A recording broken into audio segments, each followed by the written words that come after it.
Hi folks, this is a short and this is from Coffee Talk. Check out his channel, great channel. Now what caught my eye was this. I think it's from their Facebook page. See something suspicious? Report disinformation to us. Click here, Black Lives Matter. And this is a real on time.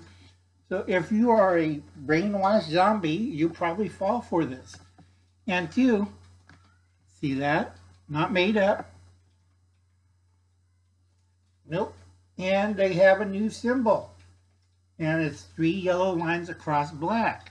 Now, last time I seen that was used in World War II. And it was by the SS.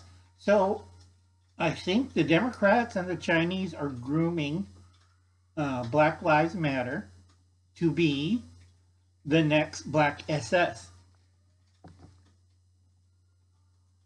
Okay, I'm not kidding. Look at that.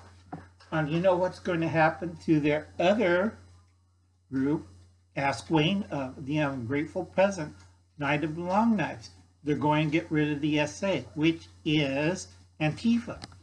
And right now, they're setting up Portland for a big slaughter. Okay, they expand their autonomous zone, so who's ever in office will come in with federal troops, gun down everybody, arrest everybody who's in charge in Oregon, Portland, Oregon, and you're going to see a lot of people, because a lot of people don't read the news and a lot of people don't understand. Department of Justice is okay for mass execution, gas, firing squads, and so think about that. And this is your daily short. Bye, folks.